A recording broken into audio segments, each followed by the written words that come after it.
Welcome, symbol lovers, to another edition of Understanding the Symbols of Hieronymus Bosch. And this time around, we're going to look at the Bosch Owls. He painted over 40 of them, and more specifically, we're going to be looking at this owl in this dead tree in this drawing titled "The Woods Have Ears, the Fields Have Eyes." And to figure out what it's all about, we'll be using the following principles for understanding the symbols of Hieronymus Bosch.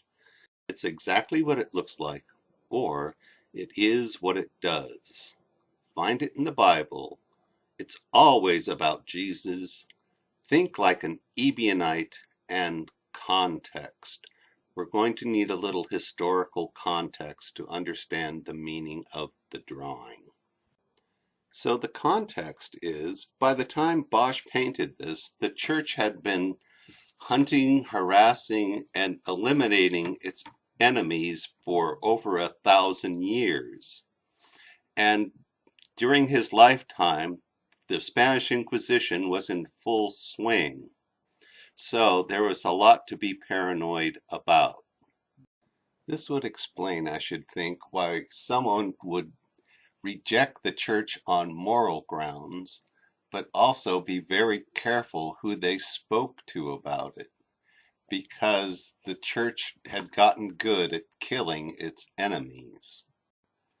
So, if you were a heretic and you worked in a shop full of fellow heretics, it would be useful to put up a cartoon such as this one up on the wall to remind people to watch who they're talking to and be alert to their being watched all the time.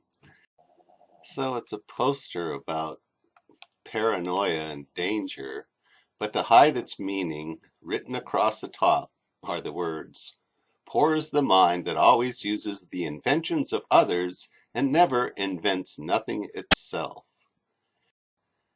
But the main idea of the drawing is definitely not creativity, but paranoia and fear of enemies. And the image of the owl being mobbed by lesser birds, Bosch would have been very familiar with from various illuminated manuscripts. And so the same idea carries over in Bosch's work. We see an owl, but he's being stalked, threatened, mobbed by lesser birds. This is a drawing, it's kind of a preliminary drawing. He's working with the ideas that they'll later use in the Garden of Earthly Delights. And speaking of the Garden of Earthly Delights, this is Bosch's commentary on the birds that mob owls. The next thing we're going to do is find it in the Bible. And the Bible actually doesn't say too much about owls, but look what it says in Psalm 102:7. "I am a lone bird on a rooftop. I have become like an owl." So a person despondent by the spiritual conditions they find themselves in will become like an owl. In Isaiah, we have, "The wild animals will honor me, the jackal and the owl, because I provide water in the wilderness to give to my people." So jackals and owls can both honor God. Consider one from Zephaniah. "He will stretch out his hand against the north. He will make Nineveh a desolation, as dry as a desert. Both the desert owl and the screech owl will roost in her pillars." So spiritual people can become owls. Animals like jackals and owls can honor God. And owls are markers of spiritual desolation. And we can see desolation and despair everywhere in Bosch's painting of the Temptation of Saint Anthony. And here we find two owls, just like the owls described in Zephaniah. We find one on the head of this musician being paid off, and the other is hidden away in a crumbling pillar. In classical symbolism, the owl is associated with the goddess Athena, patron of Athens and the guardian of the Acropolis. As such, she is a caretaker and protector of treasures, relics, and the secrets of the dead. She is the goddess of art, history, trade, knowledge, wisdom, and defensive war. The owl is her companion, and it shares her attributes.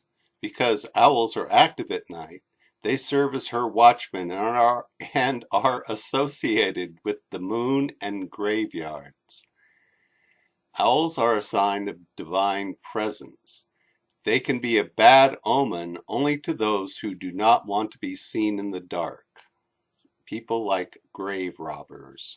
An Ebionite would consider the Christians to be grave robbers, since they exploit the death of Jesus, but really pay no respect to his life and his teachings.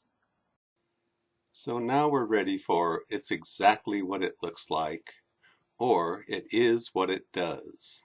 So the question is, what does an owl do? Owls see in the dark. They are secretive. If they go out in daylight, they are apt to be mobbed by lesser birds.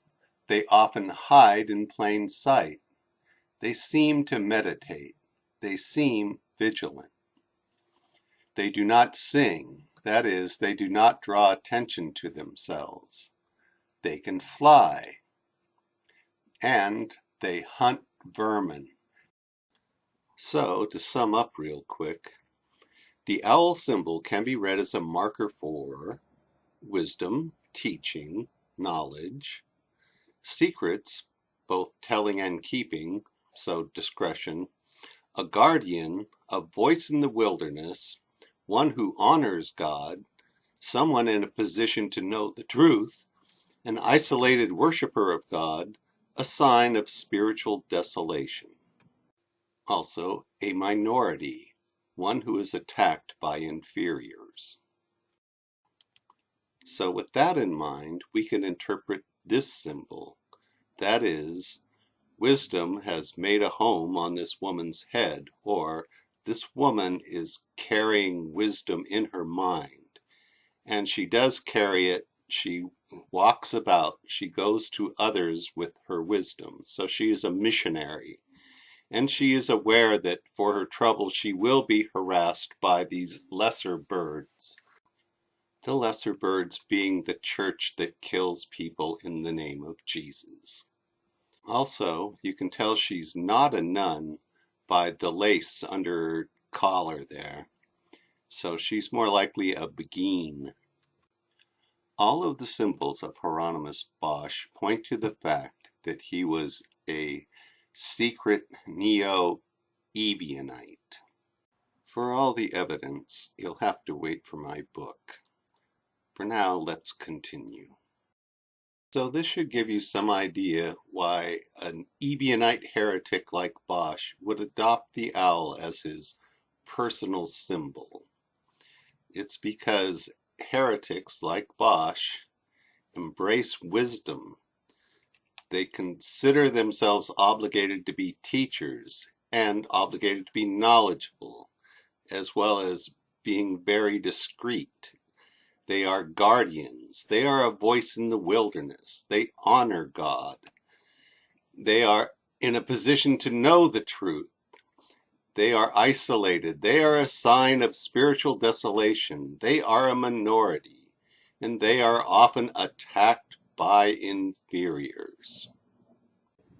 Hence, Bosch can say, I have become like an owl. So an owl is a sign of a heretic, but you have to remember that the heretics are the good guys.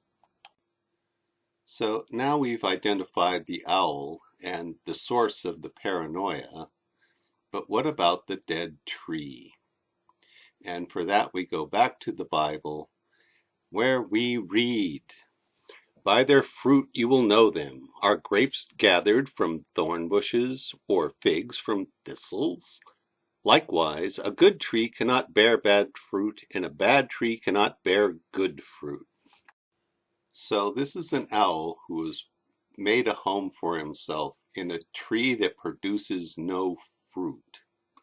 That is, this is a heretic who has made a home in the church. The church is the tree that produces bad fruit, killing people in the name of Jesus. At the base of the tree, there's a rooster and a fox. And this is a reference to Matthew 8:20. Foxes have dens and birds have nests, but the Son of Man has nowhere to lay his head. And so we have like a triangle between the fox and the rooster and the owl. The fox and the rooster is a saying of Jesus. The owl is sort of living that saying. He has no place in this world to lay his head. So we can tie all these ideas together by taking another look at the Garden of Earthly Delights, the most important painting ever made. And what we're going to look at is the left-hand panel, where you notice that Jesus is a tall pink figure, and directly above him is the Fountain of Life, which is also a tall pink figure. And the direct center of the painting is right inside the Fountain of Life. And what we find when we look inside the Fountain of Life, we find an owl. And so the owl rests peacefully in the middle of the Fountain of Life, in the middle of the Garden of Eden.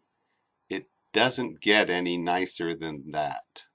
And so the owl is Jesus, or the companion of Jesus, and Bosch himself embraces the owl as a symbol of wisdom, as a symbol of all those other virtues. And Bosch himself, like Jesus, is an outsider hunted in the world by his spiritual foes. Bosch was an Ebionite. They were the first ones branded heretics and the ones hounded out of existence by the church. So now we can read the symbols. Jesus is the fountain. Jesus has wisdom in his heart. At the heart of the fountain and at the heart of the painting is an owl.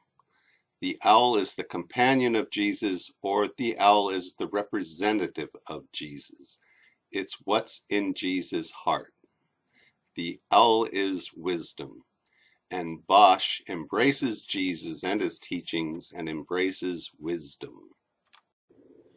The wise owl Hieronymus Bosch was able to hide in the dead tree of Christianity partly by joining the illustrious Brotherhood of Our Blessed Lady. Membership in such an organization would help protect him from the eyes, ears, and attacks of the church. I suspect that inside the illustrious Brotherhood's inner circle was a cabal of neo-Ebionite heretics.